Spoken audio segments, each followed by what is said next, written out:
Bom dia, nós vamos falar sobre o sistema reprodutor feminino e nessa parte da introdução a gente colocou como tópico os hormônios, vamos falar sobre ciclo menstrual, gestação, parto e lactação.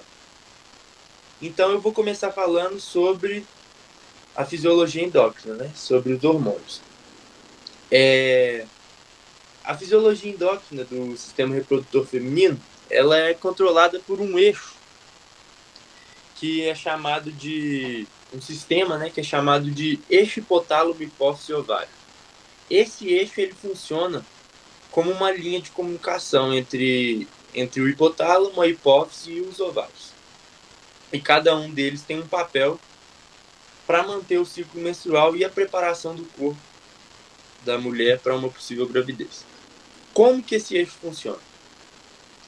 O hipotálamo é o que dá o primeiro sinal. Ele libera o GnRH, que é o hormônio liberador de gonadotrofina.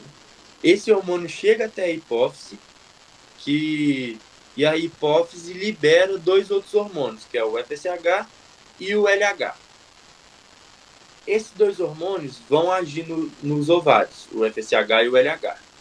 O FSH ele estimula o crescimento dos folículos ovarianos, que são as estruturas onde os óvulos se desenvolvem, e o LH é responsável por desencadear a ovulação, ou seja, a liberação do óvulo, e ele também estimula a formação do corpo lúteo, que vai produzir progesterona. Os ovários, em resposta aos estímulos desses hormônios, do LH e do FSH, eles produzem dois outros hormônios que são muito importantes, que são o estrogênio e a progesterona. O estrogênio é responsável por desenvolver as características femininas, como o formato do corpo, o crescimento das mamas, e ele também estimula o crescimento do endométrio, que é o revestimento interno do útero. Já a progesterona, ela é produzida pelo corpo lúteo depois da ovulação, e ela prepara o endométrio para receber o óvulo fertilizado. Então ela prepara o endométrio para receber o óvulo e ajuda a manter o ciclo menstrual em equilíbrio. Então, esses dois hormônios, estrogênio e progesterona, eles trabalham juntos para garantir exatamente que o corpo da mulher está sempre preparado para o ciclo reprodutivo e para uma possível gestação. Então, resumindo, o eixo hipotálamo hipófise ovário, ele funciona assim, ó. O hipotálamo libera GnRH, a hipófise responde com FSH e o LH, e os ovários produzem o estrogênio e a progesterona. Então, esse conjunto, esses hormônios juntos, eles controlam a ovulação e o ciclo menstrual, e também a preparação do útero.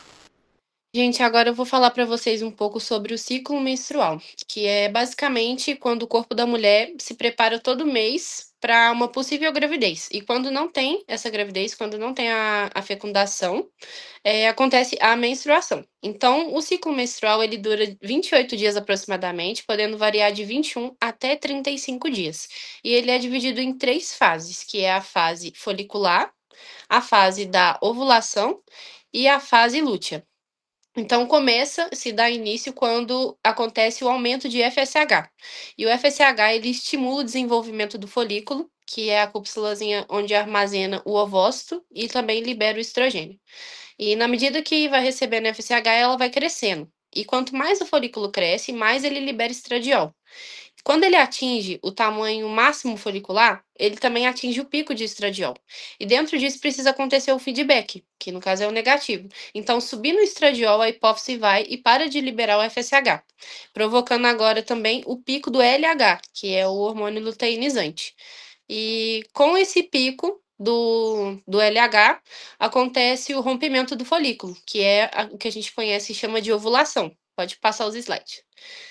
Então, liberando o óvulo, que é a metade do ciclo, a ovulação sempre acontece na metade do ciclo, e o período fértil acontece 5 dias antes e 5 dias depois. no momento em que ele rompe, ele cria uma espécie de cicatriz, que a gente chama de corpo lúteo. E o corpo lúteo, ele produz estrogênio, mas principalmente ele produz progesterona. Então, quanto mais o corpo lúteo vai diminuindo, caso não tenha fertilização, menor é a produção de progesterona. E no momento que ele some, ele também encerra a produção de progesterona e estrogênio. E o estrogênio ele é super importante para a formação do endométrio, que é a camada que abriga o embrião no processo da fecundação. E o endométrio ele se forma na presença do estrogênio, mas quem mantém o endométrio é a progesterona. Então, na falta desses hormônios, o endométrio ele começa a descamar. E aí, promovendo o rompimento de capilares sanguíneos, que ocorre com a dilatação e vai saindo sangue, sangue, sangue, que a gente conhece como a menstruação, né? Que aí começa o ciclo todo de novo. Esse é o ciclo caso não tenha uma fecundação. Caso tenha uma fertilização, 5 dias depois, mais ou menos, o embrião vai se fixar na parede do útero, e nesse momento o endométrio libera um hormônio exclusivo, um hormônio da gestação, que é mais conhecido como HCG. E aí é ele que é responsável por manter a progesterona e o estradiol lá em cima, mantendo o endométrio e não causando a menstruação. Então, no início, quem produz o HCG, que é o hormônio da gestação, aquele que a gente vê em testes de gravidez, é o próprio endométrio. E depois vai criando a placenta e a placenta assume essa responsabilidade. E esse foi um pouco do ciclo menstrual. Eu vou falar sobre a gestação, que no caso a gestação ou gravidez, né, que é um período de aproximadamente 40 semanas no qual o embrião, posteriormente, o feto, se desenvolvem dentro do útero até o nascimento. Este processo ele é suportado por mudanças hormonais e fisiológicas complexas, que envolvem a interação entre a mãe e o feto e é regulado por uma série de hormônios e sinais biológicos. Vou falar sobre o desenvolvimento e sustentação do feto. O HCG, que após a fertilização, o blastócito se implanta no endométrio e a placenta começa a se formar, secretando HCG, que mantém o corpo lúteo ativo para produzir progesterona e manter o endométrio. A placenta. A placenta ela é crucial para a troca de nutrientes, gases e resíduos entre a mãe e o feto. Formada pelas vilosidades coriônicas, ela se desenvolve para criar uma interface eficiente para a troca de substâncias sem mistura direta de sangue. Pode passar. Hormônios presentes durante a gestação. O estrogênio e progesterona, esses hormônios são produzidos continuamente durante a gestação, primeiro pelo corpo lúteo e depois pela placenta. O estrogênio ajuda no desenvolvimento dos ductos mamários, enquanto a progesterona é essencial para a manutenção do endométrio e supressão das contrações uterinas. Já o HPL é o hormônio que altera o metabolismo da glicose e dos ácidos graxos na mãe para sustentar o crescimento fetal. A glicose é transferida para o feto através da placenta e cerca de 4% das mulheres podem desenvolver diabetes gestacional devido à resistência à insulina induzida por HPL. Bom, eu vou falar agora um pouco sobre o parto, que o parto é um processo fisiológico natural e é complexo. Ele é o resultado de uma coordenação entre o sistema nervoso, o endócrino e o reprodutor. Eu vou falar agora um pouco sobre o início do trabalho de parto. O início do trabalho de parto, ele começa com algumas contrações uterinas regulares e eficazes, capazes de promover dilatação do colo uterino, preparando o útero e todo o sistema reprodutor para o nascimento do bebê. O colo do útero, que durante a gestação ele permaneceu o tempo todo rígido e fechado, ele começa a amolecer, afinar e a dilatar para que possa facilitar o nascimento do bebê. Alguns aspectos hormonais que são envolvidos no início do trabalho de parto é a liberação de ocitocina, que é produzida pela hipófise posterior e estimula as contrações uterinas. A relaxina, que promove o amolecimento dos ligamentos pélvicos e do colo do útero. O estrogênio aumenta, a progesterona diminui no final da gestação, facilitando a atividade uterina. Agora eu vou falar um pouco sobre os estágios do trabalho de parto. O primeiro deles é a dilatação cervical, que possui 2 fases. que é a fase latente e a fase ativa. A fase latente ela é caracterizada por contrações leves e irregulares que se tornam progressivamente mais fortes e frequentes. Elas acabam levando à dilatação e o afinamento do colo do útero. A fase ativa, ela se inicia quando a dilatação cervical, quando a dilatação cervical atinge cerca de 4 a 6 centímetros e continua até a dilatação completa, que pode chegar a 10 centímetros. As contrações elas ficam cada vez mais intensas e frequentes, ajudando na descida do bebê pelo canal do parto. O segundo estágio é a expulsão do feto, onde ocorrem as contrações uterinas que ficam mais intensas e regulares. Elas empurram o bebê através do canal vaginal e a mãe auxilia empurrando o bebê durante as contrações. Esse estágio ele só tem fim quando ocorre o nascimento do bebê. Agora, o terceiro estágio, que é a expulsão da placenta. A expulsão da placenta ela ocorre após o nascimento do bebê. Tem contrações que ajudam a descolar a placenta da parede uterina. E agora eu vou falar um pouquinho mais sobre os aspectos hormonais e fisiológicos do parto. Como eu citei antes, a ocitocina e a relexina são os principais hormônios que são produzidos durante esse período. Na ocitocina, a ocitocina, no caso, é um hormônio essencial para a intensificação das contrações uterinas durante o trabalho de parto e para a contração do útero após o parto, prevenindo hemorragias. A relaxina promove o relaxamento das articulações pélvicas e do colo do útero, facilitando a passagem do bebê.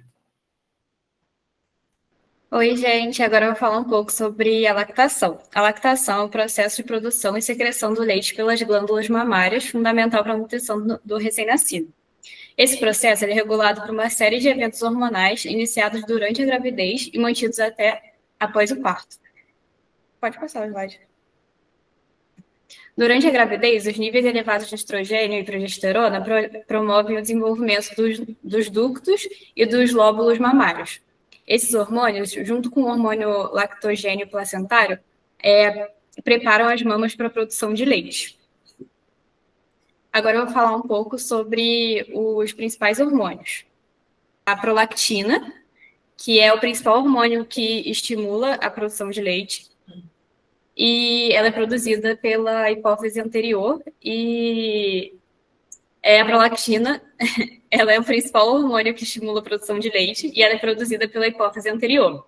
Seus níveis eles aumentam significativamente durante a gravidez, mas a produção de leite é inibida pelos altos níveis de progesterona. E após o parto, a queda dos níveis de progesterona permite que a prolactina atue efetivamente. Já a ocitocina, ela é responsável pela ejeção de leite, e ela é produzida pela hipófise anterior. Ela provoca a contração das células miopiteliais ao redor dos alvéolos mamários, fazendo com que o leite seja expelido pelos ductos mamários. Sobre a reflexão da lactação, tem o reflexo da produção de leite e o reflexo da ejeção de leite. Sobre a produção de leite, a sucção do bebê no mamilo estimula terminações nervosas que enviam sinais ao cérebro para liberar a prolactina, promovendo a produção de leite. E sobre a ejeção, a sucção também desencadeia a liberação de ocitocina, que provoca a ejeção de leite, facilitando a alimentação do bebê. Sobre a manutenção da lactação, a produção de leite continua enquanto houver estimulação regular dos mamilos pela sucção do bebê. E a frequência e a intensidade da amamentação influenciam diretamente a quantidade de leite produzida. Dos benefícios da lactação, para o bebê, o leite materno fornece todos os nutrientes essenciais, anticorpos e fatores do crescimento necessário para o desenvolvimento saudável do recém-nascido. Ele protege também contra infecções e doenças. E para a mãe, a amamentação ajuda na contração do útero pós-parto, reduzindo o risco de hemorragia. E a lactação prolongada também está associada à redução de risco de câncer de mama e ovário. Então, a gente termina o nosso trabalho por aqui. Essa foi a referência que a gente pegou. A maior parte das referências a gente pegou desse livro. E queria agradecer a todo mundo que viu até aqui nosso trabalho.